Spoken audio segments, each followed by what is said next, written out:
So our next talk will be given by Rakshita Thaman, and sorry if I mispronounced your name. Was that okay? Okay, great. From NYU, and Rakshita will talk to us about line intensity mapping, cross correlations in the era of wide field galaxy surveys. Hi everyone, I'm Rakshita from NYU. I'm going to be talking about my project on line intensity mapping cross correlations in the era of wide field galaxy surveys. This is work in collaboration with Anthony Pullen and Aaron Young. Roman's wide field instrument will be able to probe the universe wide and deep. This will enable us to study large-scale structure at high redshifts of approximately 2, which is the peak of the star formation as shown in this figure. So this represents the cosmic star formation history. So one drawback of galaxy surveys is that they are biased samples, as they can only catalog the brightest galaxies that can be detected by telescopes, and they might miss the more numerous population of fainter star-forming galaxies. In this plot on the left here, we can see the gray points represent all the galaxies in a simulated field of view, whereas the red points represent the ones that can be detected by a galaxy survey, in this case the VLA. We introduce so we can use a new technique known as line intensity mapping, which is shown on the right here. So this will provide a more complete sample of galaxies. So basically, line intensity mapping is an emerging technique that maps the total intensity of line emission like C2, H2, H alpha, and CO over large areas of the sky. And it accounts for emission from all galaxies along the line of sight. And this can give us new information about large-scale structure and galaxy evolution. An advantage of these line intensity mapping surveys is that they require lower resolution than galaxy surveys, and hence this enables them to cover wider areas of the sky. So this plot here shows a mock line intensity map. On the left, it shows the line intensities in RAN DEC, and here we can also see the intensities at different observed frequencies. So from these observed frequencies, we can calculate the redshifts from this formula, hence enabling us to also do tomography. Another advantage is, so we know that this is the evolution of the universe from recombination to the present day. So CMB will probe the recombination phase, whereas most large-scale structure galaxy surveys probe the redshifts less than 1. So line intensity map can probe these intermediate redshifts and hence map this uncharted almost 80% volume of the universe. So the main motivation of my project is that the line intensity mapping surveys will complement the information from Roman, and this motivates cross correlations, which can get rid of the uncorrelated noise and foreground contamination. We'll be able to learn about galaxy formation and evolution, in particular by constraining parameters like the cosmic star formation rate density, C2 intensity, and bias. So in my project, I cross correlate XClaim, which is a C2 line intensity mapping survey, with the wide field instrument of Roman. So let me just explain a bit about XClaim. So this stands for Experiment for Cryogenic Large Aperture Intensity Mapping. This is a NASA balloon-borne mission which is estimated to be launched in fall 2026.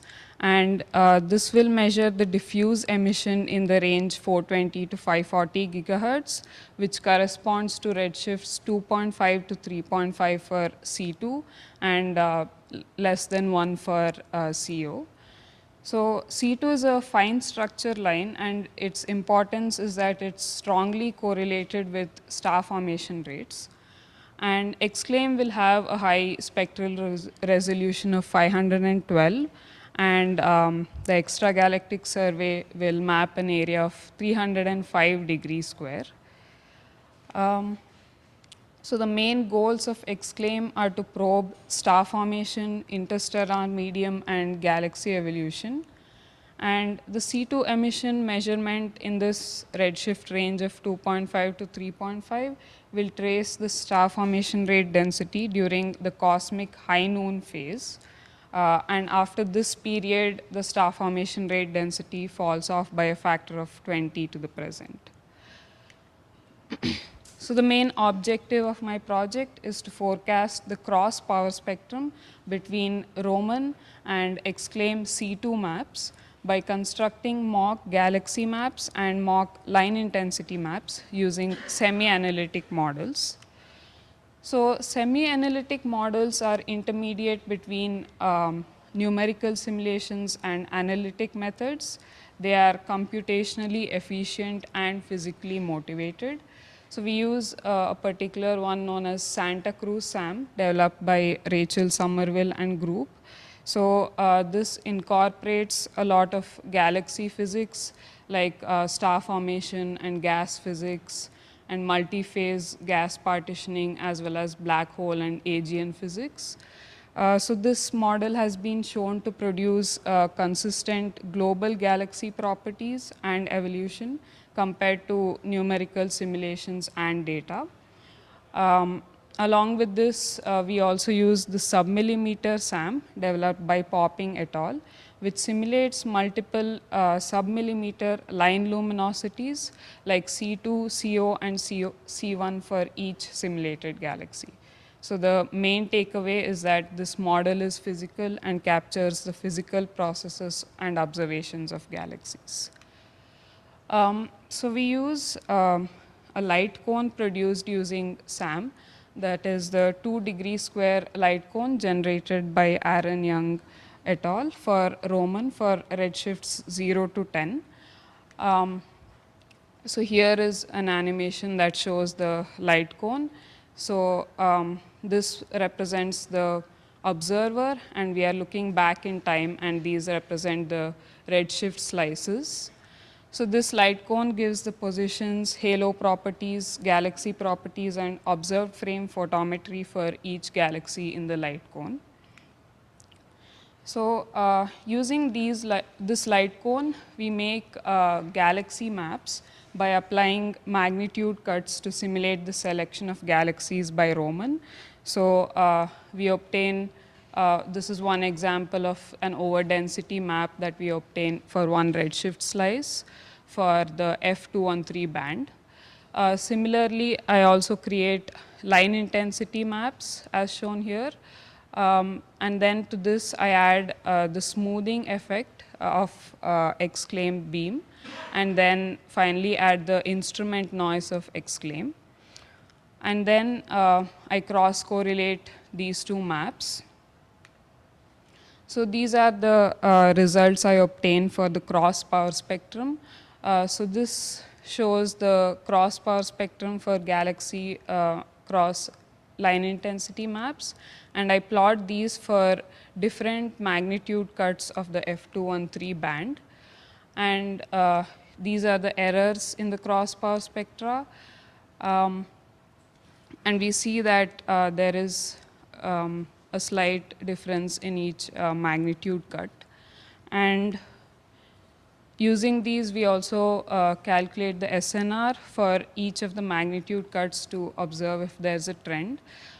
We see it's almost constant at around 0.43, and there is a slight peak around magnitude cut 27. So notice that these signal to noise ratios seem quite low, but these are just for the 2-degree square light cone. For the full exclaim area of 305 degrees square, the SNR will be about 12 times higher than this. So I'd like to conclude. So we calculated the cross power spectrum forecasts for exclaim and Roman and are able to recover the cross power spectrum in the presence of instrument noise. So this is a pilot study in the synergy of line intensity mapping and wide field galaxy surveys, and it can have a wide range of applications to other line intensity mapping surveys like SphereX, CCAT, TIM, and galaxy surveys like Euclid and LSST. So the next steps would be to completely model the different components that go into the cross power spectrum, including cross short noise and redshift space distortions. And we will also attempt to forecast constraints on parameters like C2 intensity, clustering bias, and the star formation rate density. Thank you.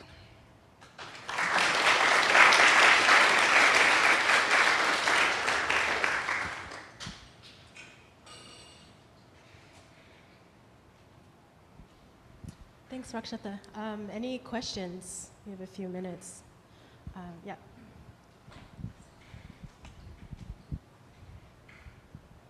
So for your Roman galaxy sample, are you assuming it's the photometric sample or the spectroscopic redshift sample? I think spectroscopic, yeah. But we applied like the photometric magnitude cuts to simulate the detection.